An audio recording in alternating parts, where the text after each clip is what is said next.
bonjour, bonsoir. Olivia Leclerc en compagnie de Félix Daigle. Aujourd'hui, c'est la vidéo que vous voulez pas manquer parce que le sujet principal, c'est Félix Daigle. Fait qu'on va apprendre à le connaître. On va savoir c'est qui cette personne remplie de réponses à nos questions. Mais là, c'est moi qui ai des questions pour toi puis je veux que tu répondes. Vraiment, les gens veulent apprendre à te connaître. OK, là. on y va. On commence ça simple. C'est quoi ton plus grand trauma d'enfance? T'es sérieux, ça? C'est vraiment écrit. C'est pas vrai! Une chance? Une chance. Non, rapidement, c'est quoi ton background?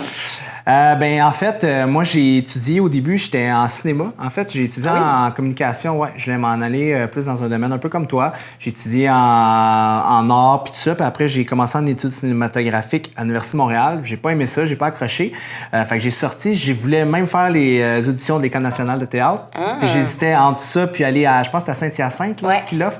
Puis là, finalement, je l'ai pas. J'avais même une coach qui, à chaque semaine, qu'on préparait 3 pièces, tu sais, une affaire drôle, une affaire plus dramatique. Oui, en français normatif québécois, tout ça. Ouais, ça. Puis finalement, je l'ai pas faite. J'habitais à côté d'un gym pas trop loin. Puis j'avais comme... Je voulais travailler, je voulais un peu de sous. Je n'étais pas d'un milieu, on n'était pas super... on n'était pas de millionnaire. Fait que je voulais comme juste travailler puis faire mes choses. Puis j'ai commencé à travailler dans un énergie cardio pour pas le nommer. Puis j'avais 18 ans. Puis là, j'ai eu la piqûre du fait d'être en contact avec les gens, d'aider les gens. Fait que toute cette espèce de petit côté-là, j'ai vraiment adoré ça. De fil en aiguille, j'ai lâché l'université, j'ai commencé à travailler. Puis par la suite, je suis arrivé en expérience pertinente. Je suis rentré sous expérience pertinente, je pense que c'est ça, à 21 ans à l'UQAM pour faire mon baccalauréat en kinésiologie. Okay. Puis par la suite, j'ai fait ça, j'ai bifurqué un peu biochimie, j'ai regardé ça. Puis par la suite, ben là, je me suis formé à gauche et à droite. Puis ça va faire bientôt 18 ans que je fais mon métier. Ah, ben c'était justement ça ma question. Depuis combien de temps que tu es dans le milieu du fitness? Ouais. Fait que de ce que tu nous as dit, là, c'est vraiment, ça fait 18 ans. Oui, exactement. J'ai eu 2 emplois dans ma vie. Un, je vendais du linge, des vêtements. Puis à 16-17 ans, puis après à 18 ans, j'ai commencé dans un gym. Puis j'ai jamais arrêté d'être dans l'univers de l'entraînement. Ouais. Puis y a-t-il une partie de toi qui aimerait ça retourner en cinéma ou en théâtre? Absolument. Je pense pour ça que j'aime faire ce genre de choses-là avec toi. Puis c'est pour ça que je te trouve bonne aussi dans ce que tu fais. Puis je regarde un peu tes reels, tout ça. Je trouve ça super inspirant, impressionnant. J'aime le fait d'être capable de véhiculer de l'information, d'être derrière une caméra, puis toute cette espèce d'industrie-là que je trouve. Mais tu sais, comme pour les bonnes raisons, tu sais, théâtre, ces choses-là, j'aime vraiment, vraiment ça. Puis je pense que c'est pour ça qu'en 2013, j'ai fondé FD Fitness. Puis au début, je l'ai fait sous forme de capsule informative que je donnais sur YouTube, sur Facebook à la base. Fait que je mettais 2 de mes passions ensemble. Fait que, Mais c'est un peu ça, t'es un peu le metteur en scène des parcours fitness des gens, tu sais. Tu crées carrément des parcours aux gens puis tu les aides à atteindre des performances. Tu sais, ça revient un peu au même qu'un metteur en scène au cinéma. Absolument. Absolument. Est-ce que tu as déjà fait des compétitions de fitness, toi? J'en ai fait 2 en 2008, 2 de suite. Il y en a une, c'était, je me rappelle plus de l'organisation qui n'existe plus aujourd'hui. L'autre, ça s'appelait Québec Testé. Et j'ai trouvé ça, c'était pendant que j'étais à l'université. J'ai trouvé ça quand même difficile. Puis je me rappelle encore, c'était 12 ou 16 semaines de préparation. Puis je l'ai tout fait. Puis là, tu sais, je faisais mes pauses en petit G-string. C'est ça. Puis là, quand je me rappelle, quand ça l'a fini, j'ai dit, ah, c'est tout ça pour ça. En voulant dire, j'ai tout fait ça, puis pour 5 minutes comme ça. Fait qu'un moment, ça m'a donné comme un petit goût amer, puis un peu de le vivre. J'étais comme, check, je l'ai fait dans ma vie. Mais cette espèce de côté-là de m'exposer, puis tout ça, on dirait qu'avec du recul, je pense que j'avais une espèce de petite désirabilité sociale, désir de plaire, désir de moi me prouver que j'étais capable de le faire. Fait que j'étais un ado, j'avais 21 ans, j'étais beaucoup dans la quête, je me cherchais pas mal. Tu le faisais pas pour toi, tu le faisais pour le regard des autres. Absolument, de ça, puis montrer que j'étais capable de me donner des défis. Puis même après, quand les réseaux sociaux, j'ai parti FD sur Facebook en 2013, puis par la suite, Instagram est arrivé, puis ces enjeux-là, ils étaient pas nécessairement réglés. Fait que j'ai utilisé, les photos, les vidéos, fait que là, je me montrais, je suis en forme, Fait que ça nourrissait un peu ce côté-là de désirabilité sociale, de montrer aux gens, regardez comme je suis bon, regardez qu'est-ce que je suis capable de faire. Puis plusieurs milliers de dollars et de thérapie plus tard, j'ai réalisé que j'avais pas besoin de ça, puis j'étais juste bien dans ma peau. Fait que, tu sais, j'ai comme changé mon fusil d'épaule, puis ça m'a permis aussi de mieux comprendre les deux côtés. Tu sais, les gens qui vivent avec certains enjeux reliés à leur image personnelle, puis maintenant, le faire pour les bonnes raisons, vieillir en santé, densité osseuse, stabilité, puis tout ce qui vient avec. Fait que dirais-tu, tu sais, il y a une de mes questions, c'est pourquoi tu as fondé FD Fitness? Dirais-tu que la raison a changé du début puis après ça? Absolument, absolument. Au début, je vais te dire la vraie raison pour laquelle j'ai parti FD Fitness. Je travaillais dans un gym, puis j'étais quelqu'un de passionné, puis bon, on se connaît un peu, là, j'étais go, go, go. Puis là, j'entraînais des gens qui avaient beaucoup de sous, puis à un moment donné, puis j'avais des personnalités plus du domaine sportif, puis tout ça. Puis j'avais des gens qui avaient énormément de blé, beaucoup de gens d'affaires. Puis je me rappellerai toujours, il y a quelqu'un qui arrivait à faire un bicep curl, un de mes clients, puis il m'a donné sa Rolex, puis il m'a dit « Tiens ma Rolex pendant que je fais mon set. » Puis à ce moment-là, j'ai fait « OK, non, c'est pas vrai, je vais faire ça toute ma vie. » Genre, c'est pas vrai, je vais m'en aller là. Puis j'aimais pas la clientèle que j'avais. Puis rien contre les gens qui ont de l'argent, c'est pas ça. C'est juste les relations que je bâtissais à travers ça. On dirait que c'était déconnecté de ce que je voulais réellement faire.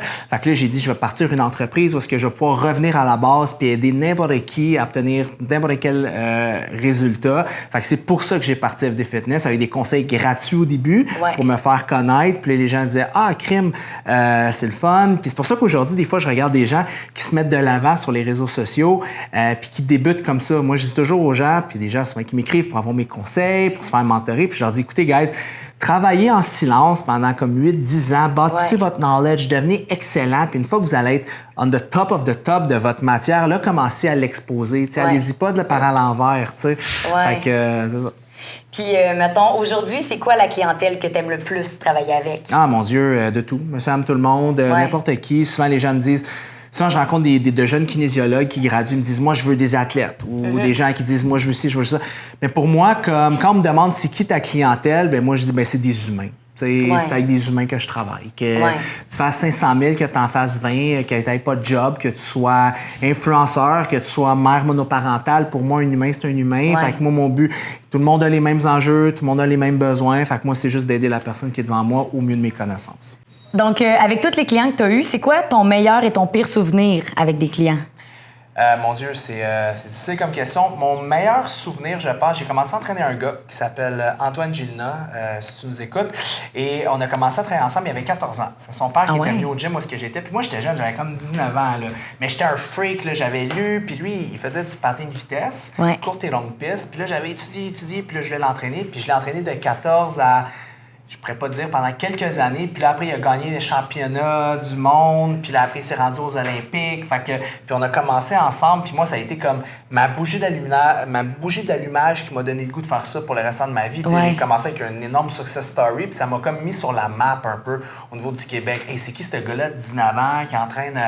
Ça m'a vraiment propulsé. Puis récemment, il est venu me voir au gym où est-ce qu'on s'entraîne. Puis il venait avec un cadeau. Il m'a acheté, dans mon bureau. Je l'ai vu. C'était un bib qui est allé aux Olympiques avec un petit message, puis il est écrit dans le message « Bon, merci Félix de m'avoir donné des bonnes valeurs quand j'ai commencé l'entraînement. » Fait que ça, c'est mon plus beau souvenir. Wow. C'est vraiment cool. Puis mon pire, je pense que c'est plus...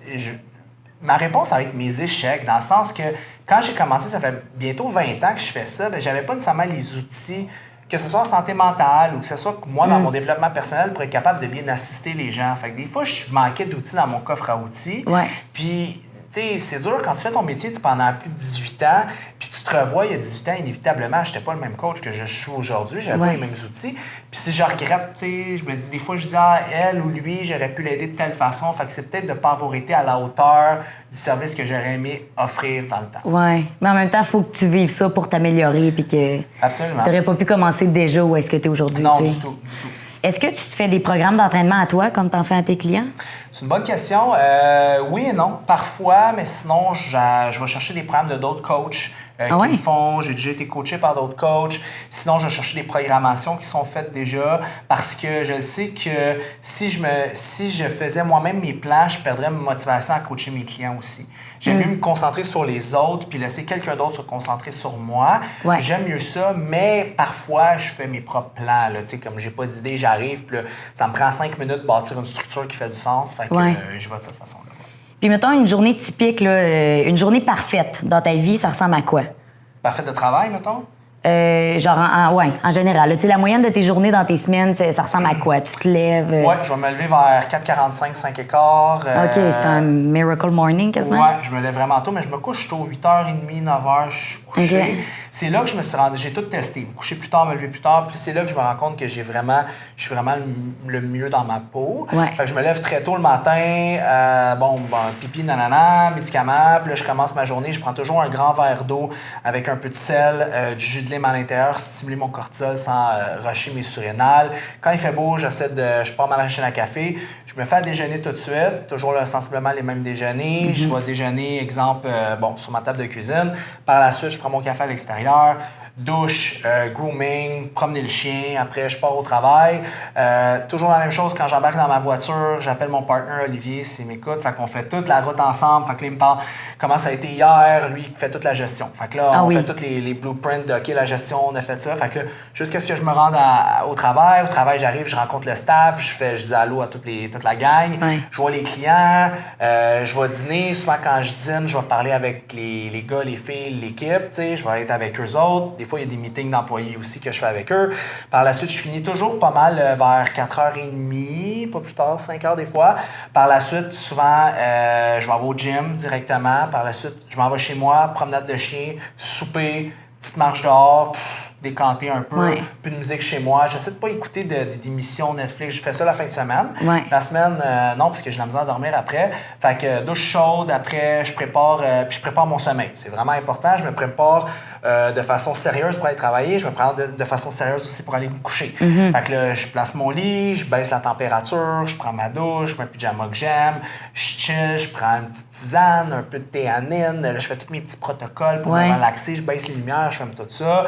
Le chien va se coucher, dodo. Fait que ça ressemble pas mal à ça, ma journée classique, là, tu sais. Ça, c'est ce qu'on appelle de la discipline, mesdames et messieurs. Ouais, mais j'aime ça aussi, tu sais. Puis, tu sais, on finit par trouver aussi, justement, comme tu dis, ce qu'on aime, puis qu'est-ce qui nous fait du bien. Ouais, c'est mes petites victoires, mon café du matin. Puis j'ai appris, j'étais beaucoup dans la poursuite du bonheur dans ma vie. Hey, quand je vais avoir cette maison-là, je vais être heureux. Quand je vais avoir ci. Puis je me suis rendu compte que être à la recherche de tout le temps mes pics de dopamine, ça me rend. Fait que maintenant, j'essaie d'avoir des petites choses puis de me rendre vraiment heureux avec ces petites choses-là. Être excité d'aller me coucher, d'avoir une bonne nuit de sommeil, être excité à mon café, mon déjeuner, prendre avec mon chien, chiller, être avec mes amis, ma femme et whatever. Tu sais, essayer d'avoir juste un équilibre. Puis je me rends compte que je suis juste vraiment plus heureux comme ça, sans me mettre tout le temps au début de hey, quand je vais être en vacances, ça va bien aller. Hey, quand je vais être encore. Tu sais, j'essaie de m'amener des congés. Tu sais, exemple, d'aller faire de la trottinette la fin de semaine. Pour moi, c'est comme être en vacances. Là, tu sais, fait que, mettons, je vais aller avec la personne qui est dans ma vie, ben on va aller, mettons, faire de la trottinette, on va avoir du fun. Je vais voir des amis. Comme là, tu sais, aujourd'hui, on fait un peu plus tôt à cause du tournage, ben je m'en vais baigner chez mes amis. Fait que j'essaie de me mettre des petites bribes de bonheur au quotidien. Puis les gens me disent, tu te prends pas de vacances? Puis j'ai comme plus le goût de tant que ça de me prendre des vacances parce que je m'en prends comme tout le temps un petit peu au quotidien. C'est déjà bien dosé. Ouais, je me rends compte que je suis juste plus heureux comme ça. Puis quand je partais, tu sais, là, je parle comme un entrepreneur, qui a une compagnie, mais quand je partais trop longtemps en vacances, après 7 jours, je revenais, puis genre, ma motivation n'était pas là. Je perdais mon beat, fait qu'on dirait que j'étais plus dans mon engrenage. C'est ça. Puis là, toi, dans le fond, tu as des employés chez FD Fitness. Comment tu les choisis? Est-ce que tu veux des gens qui sont disciplinés comme toi? Est-ce que tu recherches quelque chose en particulier? Bien, on a toujours un processus de... C'est bon, on m'a jamais demandé ça. C'est le fun. On a toujours un protocole de 3 entrevues. Une première entrevue, c'est mon partner qui fait. Puis par la Celui que tu appelles le matin? Oui, exactement, Olivier. Puis que j'appelle le soir quand j'arrive chez nous. On se parle 2 fois. C'est lui qui fait la première entrevue. Si c'est positif, les 2 autres entrevues, il y en a une, c'est avec moi sous forme de Zoom. Puis la 3e, c'est en présentiel. Je te dirais que 30 de mon choix sur un employé, c'est le CV, puis 70 c'est la personnalité. Parce que l'éducatif, ça s'apprend vraiment facilement. Une personnalité, ça change. Ben, moi, je l'ai changé, mais ça m'a coûté 10 000 de thérapie. C'est un peu cher, puis je ne peux pas être le thérapeute non plus, j'ai pas les compétences pour un employé. Fait que je vais souvent embaucher quelqu'un selon... serais-tu capable d'aller prendre une bière à cette personne-là? Serais-tu capable de m'asseoir sans gêne puis parler de tout et de rien? Fait que j'essaie vraiment d'avoir des connexions. Surtout de nos jours, en 2023, les générations, tu sais, la génération Y, c'est ça? Puis Z, je sais plus trop, là. Gen Z, c'est ça.